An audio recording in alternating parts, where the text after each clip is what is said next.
Yan, good morning po, mga friend, Mars. Pupunta na naman po ako sa mama ko. Titingnan ko kung ano yung ginagawa niya. Kasi wala po yung ate ko, walang mag-aalaga sa kanya.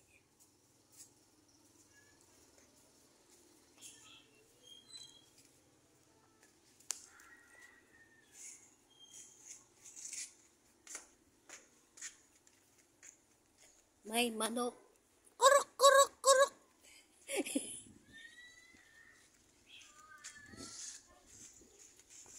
Halo kayo dyan. Good morning, Lola. Morning sa mama kong maganda. At sa apo kong Muriton. At sa mamaging maganda.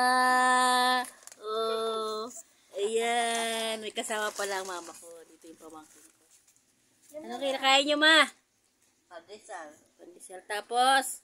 Kape. Nagkakape siya. Ang maganda ngayon dasta niya. Ang ganda-ganda ng mama ko na yan. Ito ang apo ko na ano. Ayan ang apo niya.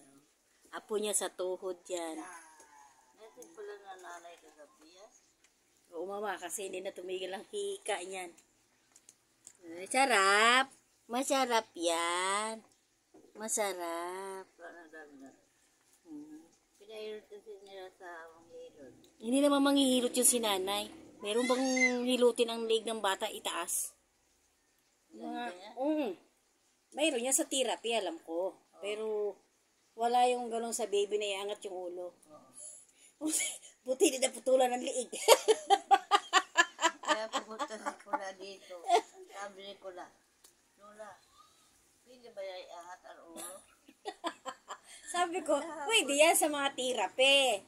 Sabi ko, hindi naman manghilot yun, mama, ang asawa ni Dudong. Di ba na ba yung bisita sila na? Oo, wala dyan si nanay yung manghilot talaga. Di ba matagal na tayo nagpapahilot kay Dudong, hindi man talaga yan siya naghihilot. Magkakapot ka. Binayaran nyo? Si nanay? Nagpabayad? Ay, hindi maganda yun. Nagpapabayad, hindi maganda yun. Pero ano iabot ko na. Tsaka hindi naman manghihilot yun eh. Tsaka hindi, ba't nagpabayad pa siya? Hindi na lang siya nagtingin sa akin. Hindi dahil sa akin, hindi siya makarating sa lugar na yan. Alam niya naman apo ko yan eh. Magkano binayad nyo? Ito si nanay, nagkaroon na ng tindahan. Naghihintuan na sa pera. Dahil lang natin sa pera yun. Hindi marunong yan. Pagalitan ko yan pag pumunta ko doon. Nanay, ikaw, Hindi ka naman manghihilot yung ginawa mo sa lig ng